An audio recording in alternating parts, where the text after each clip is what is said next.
बिस्मिल्लाहिर्रहमानिर्रहीम। अस्सलाम वालेकुम। उम्मीद करते हैं कि आप सब लोग खैर वाफियत से होंगे।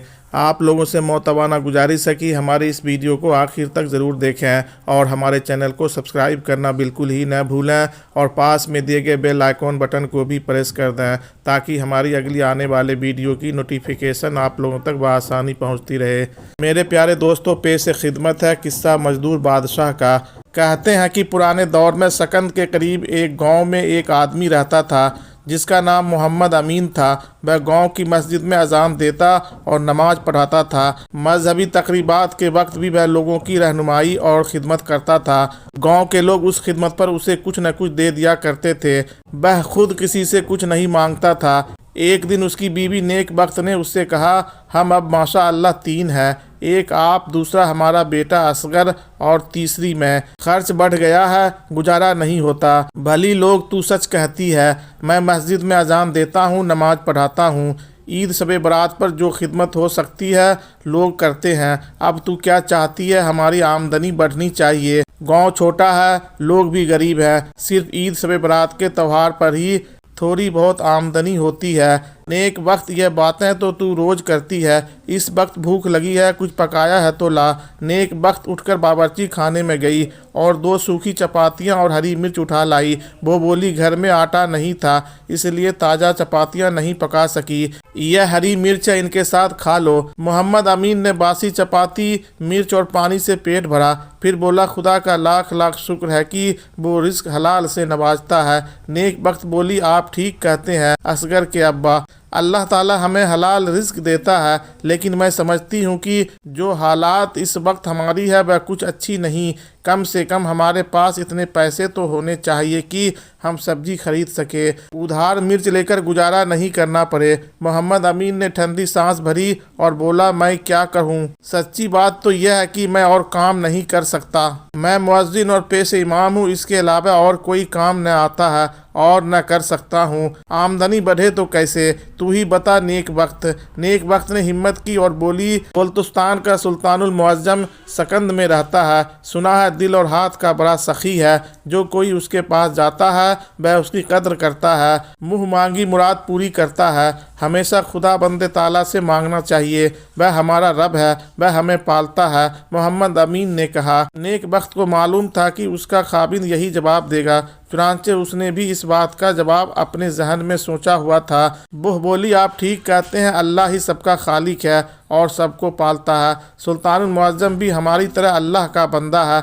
उसको भी धन दौलत अल्लाह ने दिया है। वह उस धन दौलत में से कुछ हिस्सा आप जैसे आलिम को देता है और यूं उसकी कद्र करता है। आप भी उसमें से अपना हिस्सा वसूल करें। नहीं, यह बात नहीं है। सुल्तानुल मुअज्जम बल्दिस्तान का बादशाह है और बादशाह अवाम से दौलत छीनता है या दुश्मनों को लड़ाई में शिकस्त देकर उसकी दौलत लूट लेते हैं, लिहाजा उनकी कमाई जायज़ नहीं। मैं हराम की कमाई में हिस्सेदार नहीं बन सकता।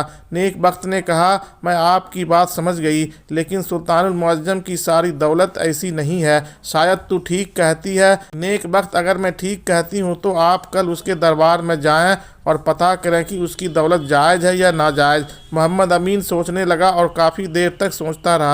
आखिर बोला, ठीक है, मैं कल सकंद जाऊंगा और उसके दरबार में हाजिरी दूंगा। अगर उसने मुझे अपनी नाजायज़ दौलत से खैरात दी तो मैं लेने से इनकार कर दूंगा, और अगर सुल्तानुल मुअज्जम ने अपनी नेक कमाई से कुछ रकम दी तो फिर लेने से पहले यह पता करूंगा कि यह वाकई हलाल की कमाई है या नहीं। दूसरे दिन सुबह सवेरे उसने बासी रोटी और हरी मिर्च का नाश्ता किया और अपने गांव से पैदल सकंद की तरफ चल दिया। दोपहर से पहले वह सकंद पहुंच गया और फिर उसने दरबार का रुख किया। महल के बाहर हाजतमंदों की कतार लगी हुई थी। मोहम्मद अमीन भी एक कतार में खड़ा हो गया। कतार आगे बढ़ती रही और आखिरकार उसे बादशाह नजर आया। बादशाह दरबार में बैठा था। उसके इर्द गिर्द उसके 2 दरबारी थे। तख्त सोने का बना हुआ था जिसमें हीरे जवाहरात की जरक थी। हीरों और जवाहरात से तख्त रोशन नजर आ रहा था। बादशाह की पगड़ी में एक बहुत बड़ा हीरा सूरज की तरह चमक रहा था। उसने कम ख्वाब की कुबा पहनी हुई थी जिसको सोने के धागों से सिया गया था। कुबा झिलमिल झिलमिल कर रही थी। बादशाह के दाएं और बाएं दो गुलाम खड़े थे जिनकी हाथों में संदूकचे थे। यह संदूकचे सोने चांदी के सिक्कों से भरे हुए थे। खैरात मांगने वाले आगे बढ़ रहे थे। जब कोई मुलाकात बादशाह के सामने जाता तो बादशाह संदूकचे से मुट्ठी भर सिक्के उठाता और प्याले की तरह बनाए हुए हाथों में डाल देता। मुलाकात सिक्के लेकर झुकता, सलाम करता और दुआएं देता। काफ़ी देर बाद मोहम्मद अमीन की बारी आ गई।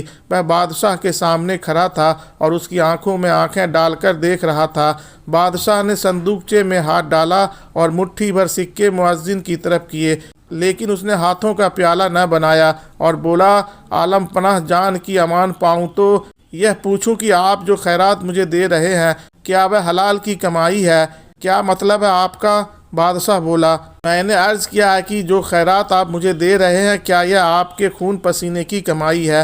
मोहम्मद अमीन ने कहा। बादशाह यह सुनकर हक्का बक्का रह गया। उसकी मुट्ठी के सिक्के संदूकचे में गिर पड़े और वह गुस्से में बोला, क्या आपको यह पता नहीं कि बादशाह आम लोगों की तरह मेहनत मजदूरी करके माल उज़र इकट्ठा नहीं करते? वह कमाने के लिए पसीना नहीं बहाते। उनकी आमदनी के और बहुत से तरीक़े होते हैं। अगर यह बात है तो मैं आपसे खैरात नहीं लूँगा। मैं ऐसी दौलत में हिस्सेदार नहीं बन सकता जो पसीना बहाकर यानी मेहनत करके हासिल ना की गई हो। मेरे अकीदे के मुताबिक यह नाजायज़ है। बादशाह यह सुनकर हैरान हो गया और हक्का बक्का हो गया। उसने तख्त पर बैठने से पहले यह वादा किया था कि किसी को अपने दरबार से खाली हाथ नहीं जाने देगा। अगर यह ज़रूरतमंद शख्स उसके दरवाजे से खाली हाथ चला जाता तो उसका वह वादा टूट जाना था जो उसने अपने आप से किया था। मोहम्मद अमीन जाने लगा तो बादशाह ने सोचकर कहा, आप आज खाली हाथ चले जाएं और कल शाम मेरे पास आएं। मैं वादा करता हूं कि मैं आपको कल शाम वो सिक्के दूंगा जो मैंने खून पसीने एक करके कमाए होंगे। तुम वादा करते हो कि कल शाम को आओगे? हाँ, मैं वादा करता हूँ कि कल शाम आपकी नेक कमाई से हिस्सा लेने ज़रूर आऊँगा। मोहम्मद अमीन ने यह कहा और वापस अपने गांव की तरफ चल पड़ा। बादशाह ने दूसरे लोगों में खैरात तकसीम की और फिर अपनी ख्वाबगाह में चला गया। मलका ने उसे फिक्रमंद देखा तो पूछा, हुजूर परेशान नज़र आ रहे हैं आज? हाँ मलका आलिया, मैं आज परेशान हूँ। बादशाह बोला, आज दरबार में एक शख्स खैरात लेने आया और बोला कि वह मेरी उस कमाई से खैरात लेगा जो मैंने खुद मेहनत करके हासिल की हो। जाहिर है मेरे पास ऐसी कमाई नहीं है जो मैंने मेहनत मजदूरी करके हासिल की हो। आलम पना, आपने उससे क्या कहा? क्या वो खैरात लिए बगैर लौट गया? हाँ, वो चला गया, अलबत्ता वो कल शाम फिर आएगा। मैंने उससे कहा कि वो मुझे एक दिन दे दें ताकि मैं उसे हक हलाल की कमाई से खैरात पेश कर सकूं। हक हलाल की कमाई वो कहाँ से आएगी? हुजूर की सारी दौलत तो आम लोगों की दौलत है, या आपने दुश्मन को मार पीट कर उनके खजानों से लूटी है? मलका आलिया, आपने सच कहा। सूरत हाल वही है जो आपने बताई, लेकिन मैं उस नेक दिल शख्स को अपने हाथ की कमाई से खैरात दूंगा, इसीलिए मैंने उससे एक दिन मांगा है। कल सारा दिन आपके पास है, क्या कल आप मजदूरी करेंगे? हाँ मलका आलिया, मैं कल भेष बदलकर घर से निकलूँगा और मजदूरी करूँगा। बादशाह ने कपड़े बदले, खाना खाया और सो गया। उसे अगले दिन एक आम मजदूर बनकर काम की तलाश में जाना था। अगले दिन वह सकंद के गली कूचों में काम की तलाश में घूमने लगा।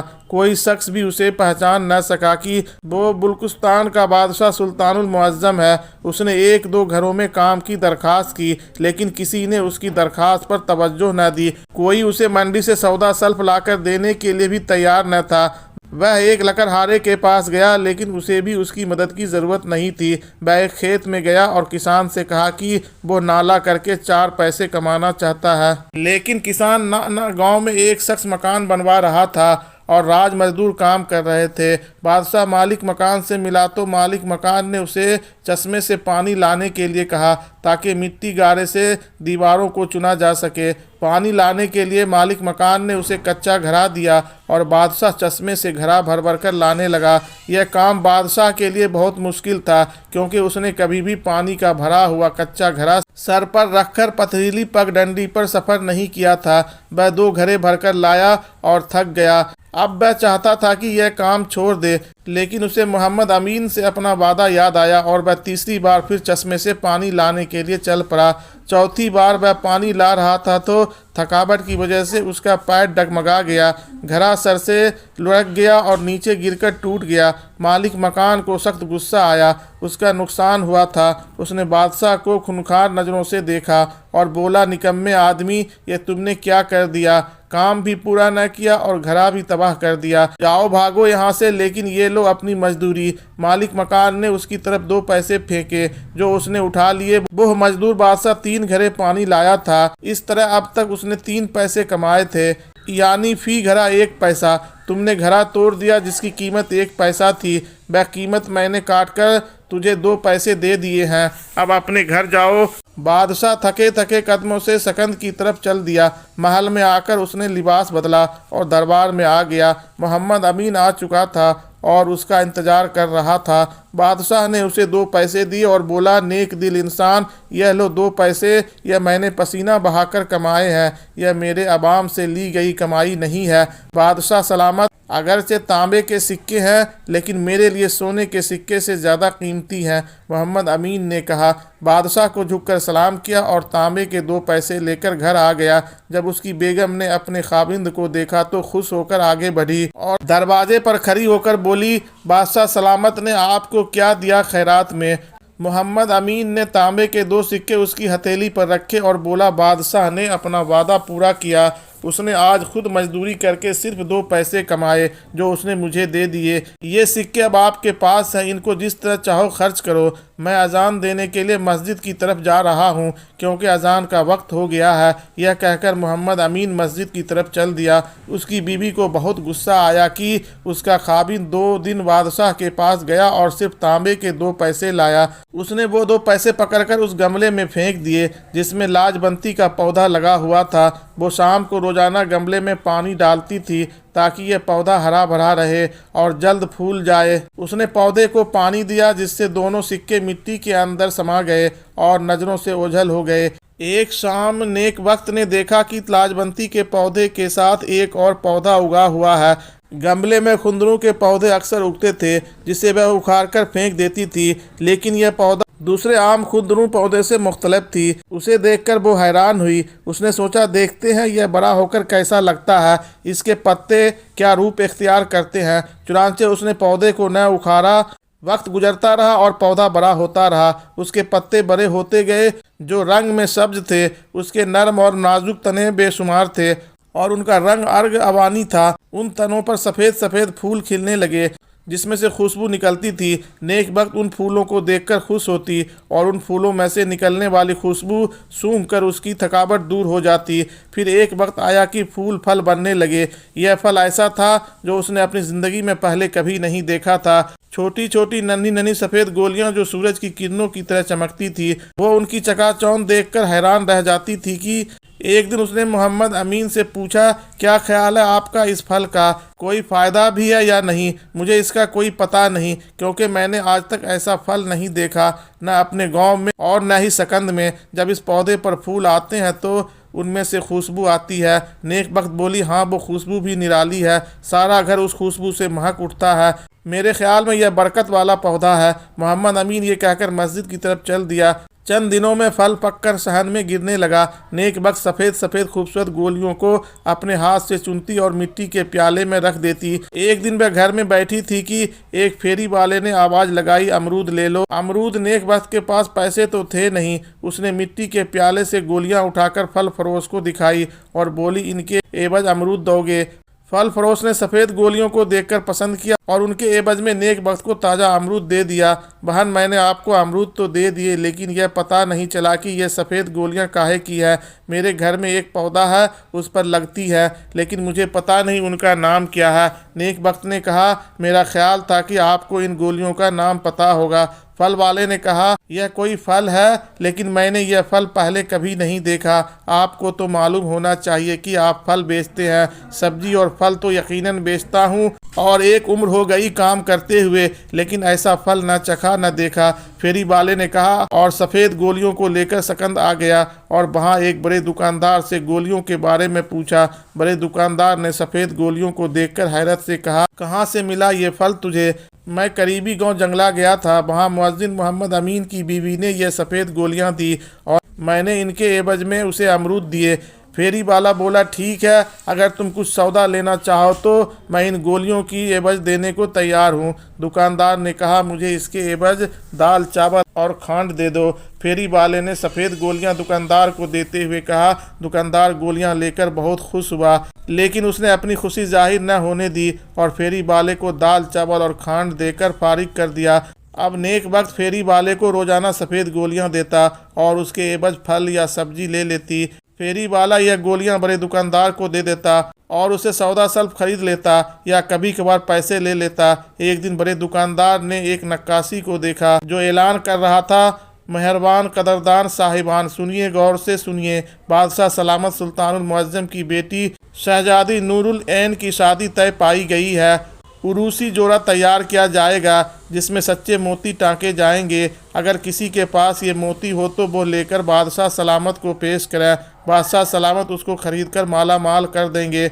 ऐलान ख़त्म हुआ, यह कहकर नक्काशी चल दिया। यह ऐलान सुनकर बड़ा दुकानदार भागा भागा घर गया, सफ़ेद गोलियों को रेशम की थैली में डाला और लाकर बादशाह की खिदमत में पेश कर दिया। जब बादशाह ने मोतियों को देखा तो उसकी आंखों में चमक आ गई। वो बोला, यह मोती तो लासानी है, तुमने कहाँ से लिए? दुकानदार ने बताया कि उसने एक फेरी वाले से लिए हैं। फेरी वाले को बुलाकर पूछा गया तो उसने बताया कि वह जंगला नाम के एक गांव में सब्जी और फल बेचने जाता है।